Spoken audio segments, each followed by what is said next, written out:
네, 여러분 안녕하세요. 행운의 신사 풍수입니다. 자, 2024년이 다가오고 있고요. 2024년은 갑진년인데 갑진년의 의미는 제가 다른 영상에서도 몇 번 말씀드렸지만 변화, 바람, 그리고 특히 기후는 동쪽과 동남쪽에 있다 말씀드렸습니다. 근데 이제 24년부터 풍수적으로는 구운이 시작되고요. 구운 시대는 과연 우리 대한민국이 어떻게 변화할지 저도 상당히 기대가 되지만 일단 제가 생각할 때는 다른 분야도 굉장히 발전을 더 할 것이고 여러 가지 굉장히 좋아지리라 생각하는데 그 중에서도 가장 제가 기대하는 쪽이 하나가 이 문화산업 쪽입니다.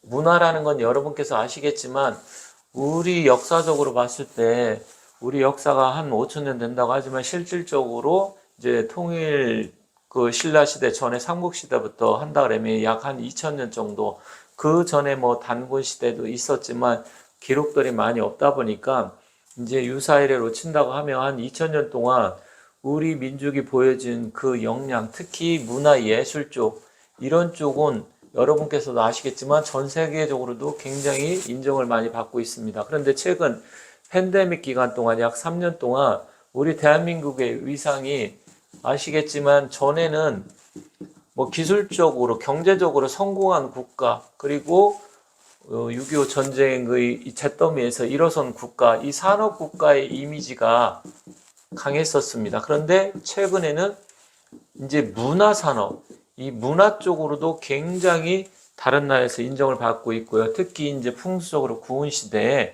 이 문화 산업 쪽으로 해서 역시 우리나라 위상이 점점 올라갈 것이다. 그렇게 되면 문화 산업 쪽이 이게 올라가게 되면 제품, 우리나라 좋은 제품들이 많잖아요. 이런 제품이 구매로 이어지고요.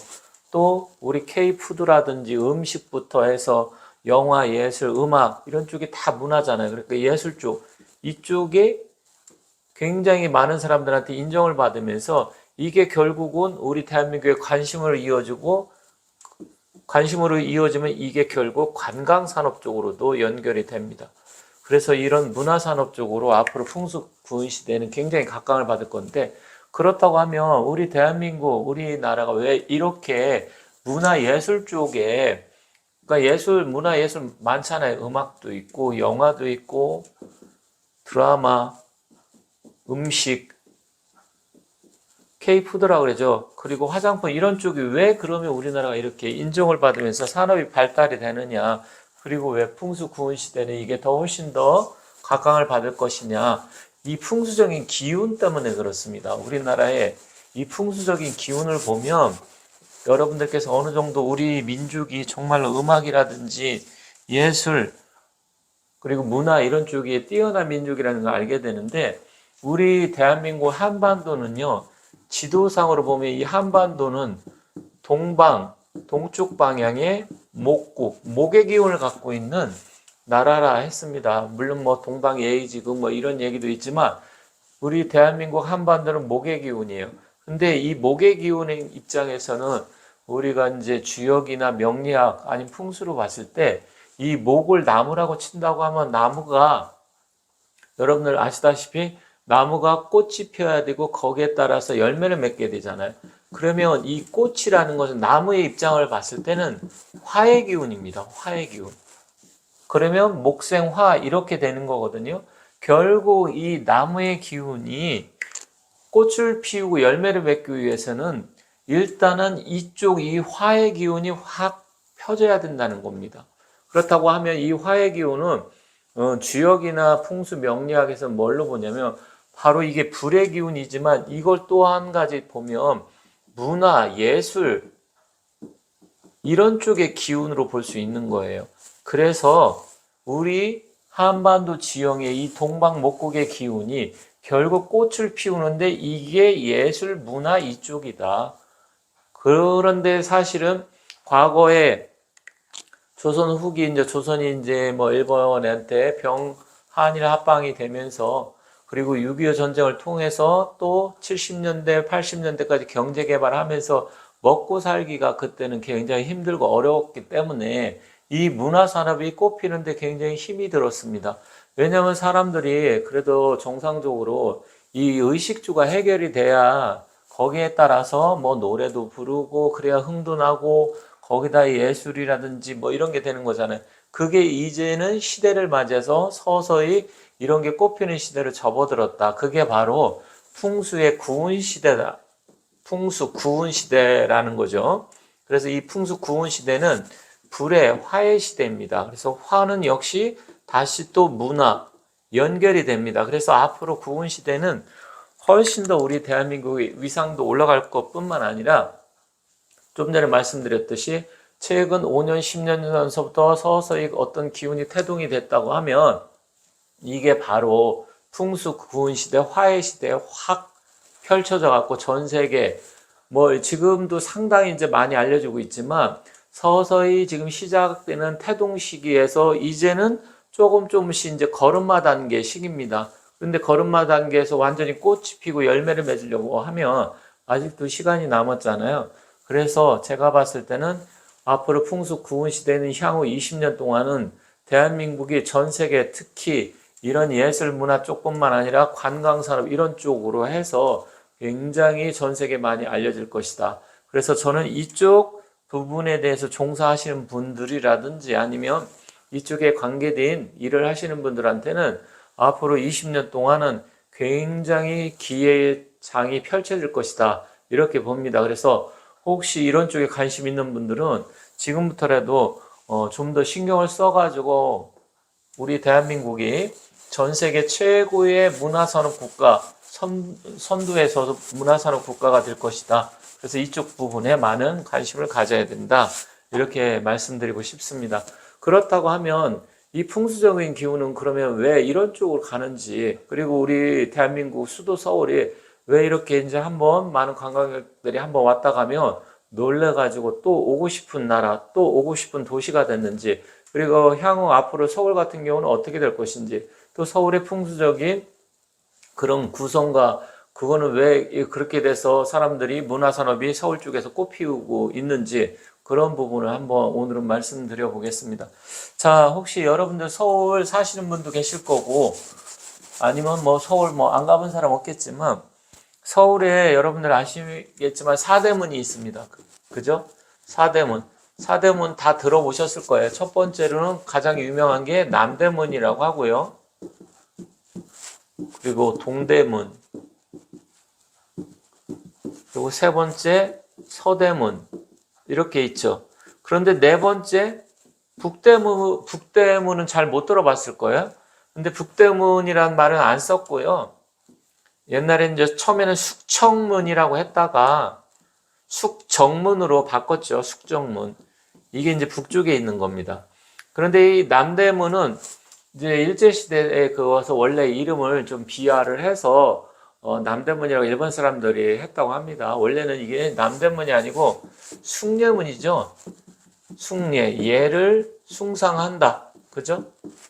숭례문. 그리고 이 동대문은 흥인지문이라고 했습니다. 흥인지문. 근데 흥인지문이라는 말은 사람들이 잘 아시는지 모르겠지만 모르는 사람도 의외로 많더라고요. 흥인지문이라고 했고요. 그리고 이제 서대문이라고 하지 않고 옛날에는 이제 돈이문이라고 했습니다. 그래서 의를 숭상한다. 돈이문. 그리고 이거는 이제 숙정문인데 숙정문은 좀 한자가 좀 어렵습니다. 그래서 처음에는 이제 숙청문이라고 했어요. 그래서 이자를 썼다가 이제 정자로 바꿨죠. 근데 이게 이제 북쪽에 있는데 이 북쪽은 음기가 강하다고 해서 평상시에는 이 문을 닫아놨었어요. 그리고 비가 안 올 때 이제 북쪽은 냉기, 또 물의 기운이기 때문에 제를 지낼 때만 열어놓고 또 이 북쪽의 기운이 너무 음기가 강하다 보니까 이걸 열어두면 북쪽의 기운이 들어와서 부녀자들이 바람나고 안 좋다 이렇게 해갖고 평상시는 닫아놨었는데 근데 이제 제가 말씀드리고 싶은 것은 이건 뭐냐면 이제 정문입니다. 4대 정문. 그런데 또 사소문이 있죠. 그래서 이건 사방 팔방으로 했을 때 사방에 방위적으로 보면 이런 식으로 해서 북쪽 숙정, 여기는 숙정. 그리고 이쪽은 이제 동쪽이니까 동대문. 근데 흥인지문이죠. 그리고 이쪽은 이제 숭례문, 남쪽이니까 숭례문이 있었고요. 그리고 돈이문이 있었습니다. 돈이문. 그런데 이 사방팔방에 또 사소문이 이렇게 있었어요. 그래서 주로 이제 사대문을 많이 알려주고 사소문이 있었는데 이게 사방팔방에 이제 문을 풍수지리를 따져갖고 이렇게 만든 건데 여기서 이제 제가 말씀드리고 싶은 게 바로 이 남대문과 동대문 두 개입니다. 그러니까 숭례문 같은 경우는 예를 숭상한다는 말인데 원래 혹시 여러분들 아시는 분도 계시던데 대다수가 모르는 얘기인데 이 흥인지문하고 숭례문은 두 가지 커다란 의미가 있습니다. 첫 번째로 숭례문에 가면 숭례문이 원래 이제 불이 옛날 임진왜란 일어나기 전에도 그 화재가 났었고요. 그리고 또 우리나라가 한일 합방 이렇게 될 때 그때도 거기가 좀 이게 보면 문 보면 양쪽에 이렇게 싹 해갖고 감싸지는 성곽이 있잖아요. 그게 무너지고 또 6.25 전쟁 터지기 전에도 또 불이 났었고 또 이명박 정부 당시에 완전히 불이 나서 소실이 됐잖아요. 그래서 이 숭례문은 원래 화기가 굉장히 강하다 했습니다. 그래서 현판을 쓸 때 다른 데는 다 가로로 썼는데 이 숭례문만 아시는 분 아시겠지만 이렇게 세로로 현판을 적었습니다. 숭례문. 그래서 이 숭례문은 왜 그러냐면 이 관악산에 풍수적으로 봤을 때 관악산이 굉장히 불이 강한 화산이라고 합니다. 그래서 염정화채라고 풍수에서는 이야기하는데 이 관악산의 화기가 강하니까 숭례문의 현판을 세로로 이렇게 해서 그 화기를 눌러준다. 그래서 경복궁 앞에 광화문 쪽에도 해태상을 또 만든 것이고요. 또 관악산에도 그쪽 절에 또 조그맣게 우물을 만들어 가지고 화기를 누그러뜨린다. 그런 것을 이제 풍수적으로 비보를 한 것이죠. 그리고 역시 경복궁에서도 이제 연못을 이렇게 만들고요. 그게 다 풍수적인 이유 때문에 그렇습니다. 그래서 이 기운을 봤을 때 화의 기운이 강하니까 관악산은 화기가 강하니까 이거를 누그러뜨리기 위해서 현판을 세로로 이렇게 한 것인데 이것은 이제 세종대왕이 충녕대군이고 그 위에 효령대군이 있고 그다음에 양녕대군이 있잖아요. 양녕대군이 이제 맞은데 세자에서 뭐 자기가 타이반 자의반 쫓겨나다시피 해서 결국은 충녕대군인 세종대왕 이름이 이도잖아요. 세종대왕이 결국은 이제 임금이 됐지만 이 현판을 양녕대군이 썼다고 합니다. 그래서 화의 기운을 누그러뜨려라. 이런 이제 풍수적으로 비보로 하기 위해서 이렇게 한 겁니다. 그런데 사실 이 숭례문 남대문이 무너지거나 불이 났을 때 우리나라에 환란이 일어났습니다. 그렇기 때문에 2008년 이명박 정부 당시도 또 서브프라임 모기지 굉장히 어려운 점이 있었고요. 6.25 전쟁, 임진왜란. 그래서 사실은 이 화라는 것은 전쟁을 나타내기도 하고 불의 기운이기 때문에 결국 그래서 남대문에 이런 의미가 있고 또 역사적인 사실이 있었다. 그런데 보면 돈이문, 숙정문 뭐 이런 거 다 거의 보면 서수문, 사대문, 해암문 이런 게 보면 광희문 다 이런 게 있잖아요. 사수문에도. 그런데 다 세 글자씩인데 근데 동대문은 또 네 글자입니다. 흥인지문이라고. 이건 또 왜 의미가 있냐면 혹시 들어보셨는지 모르겠지만 이 동대문 그쪽 옛날에 이화여대 병원 그쪽 자리 해화동에서 쭉 내려오는 게 낙산입니다. 낙산. 근데 낙산은 좌청룡을 나타냅니다. 좌청룡. 좌청룡이 그런데 서울의 관악산부터 줄기가 내려와서 오른쪽에 우베크인 인왕산 그리고 좌청룡인 낙산, 낙산의 기세가 굉장히 약해요. 그래서 조선시대 이 좌청룡이라는 것은 아들과 남자를 나타내고 우베코라는 것은 이제 여자를 나타내는 건데 이제 그런데 조선시대 보면 정궁이 북쪽 북악산에서 이제 안산을 중심으로 안산은 남산을 나타내는 거고요. 그리고 좀 강 건너 관악산이 조산의 역할을 하는데 이 관악산의 화기가 강해서 숭례문을 했다고 하는데 이 낙산이 보면 좌청룡이 또 너무나 빈약합니다. 그래서 빈약한 것을 보호하기 위해서 여기는 또 어떻게 했냐면 그 이름의 현판을 길게 늘어뜨리기 위해서 가로로 해서 이 흥하릉자잖아요.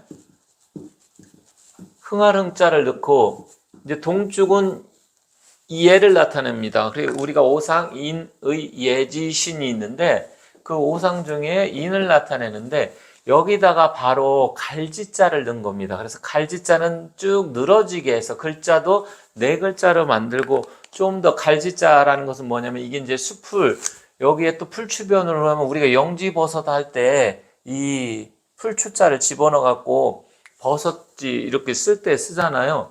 그래서 이 기운을 좀 늘어뜨리려고 낙산의 기세가 약하다 보니까 그래서 조선시대 보면 27대 임금 중에서 장자가 제대로 상속한 것은 8명인가 7명인가 밖에 안 됩니다.